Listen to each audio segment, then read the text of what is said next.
I did not need to read any book on atheism or secularism or humanism to be an atheist. I still believe that for the Muslims, the Quran is the best book that can inspire them to becoming an atheist. Not if they are dullheads, of course, in which case it would be a miracle. But even before discovering what the Quran really said, there were some incidents that helped me to become an atheist. My mother used to tell me that Allah knows everything. But when she asked me to pray namaz or salat, to do that I had to utter the verses in Arabic. I was reluctant to do that, for I did not understand the Arabic verses of the Quran.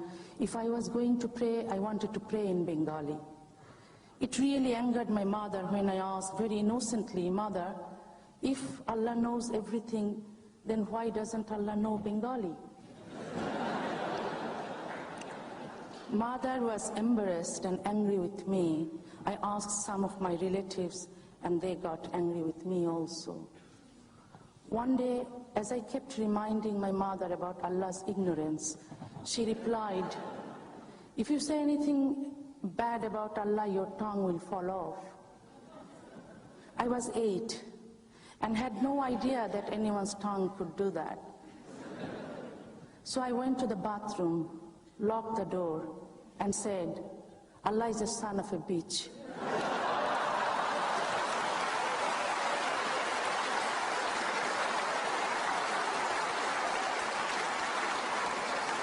Allah is the son of a dog. Allah is the son of a pig. All the slang we commonly use in Bengali. Then I became worried. Maybe my tongue really would fall off. However, a minute passed, then 2, then 5 minutes, and my tongue was still there. I understand right there and then that I could say anything about Allah and my tongue would stay in my mouth. I understood my mother was wrong. Islam does not consider women to be a separate human being. Man is the original creation, and womankind is created secondarily for the pleasure of men. Islam considers a woman as a slave or sexual object, nothing else. Women's role is to stay at home and to obey her husband. Women are considered weak, so they should be taken care of. Their body and mind, their desire and wishes, their rights and freedom must be controlled by men. Islam treats women intellectually, morally, and physically inferior. In marriage, Islam protects the rights of men and men only. Once the marriage is consummated, women have no rights whatsoever in this field. The Quran gives total freedom to men, saying, your women are as your field. Go unto them as you will. Women are told to run to their husbands wherever they are, whatever they do. It is their duty.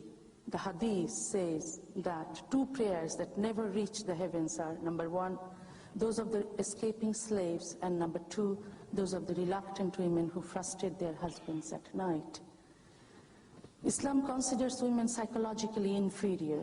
Women's testimony is not allowed in cases of marriage, divorce, and hudud.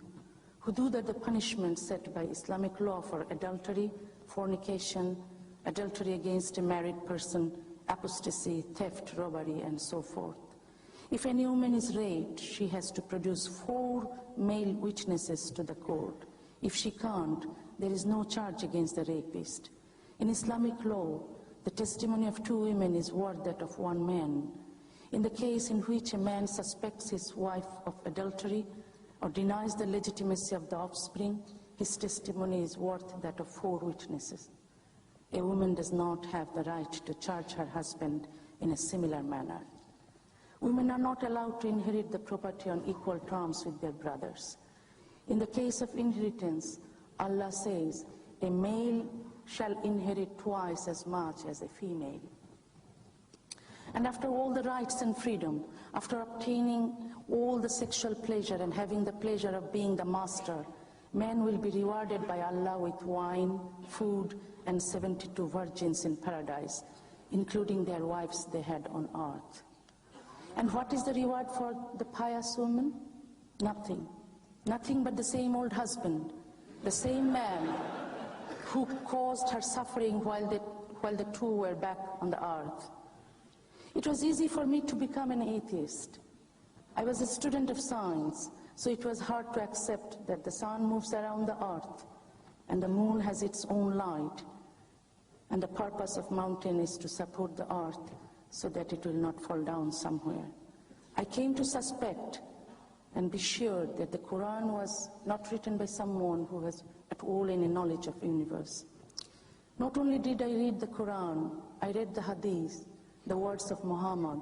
I found different events of Prophet Muhammad's life in which, when he had problems, Allah was able to solve them right away. For example, when he was sexually aroused after seeing his daughter-in-law, Allah sent him a message saying that he could marry her because his son was adopted and thus not his real son, so that marriage was therefore justified.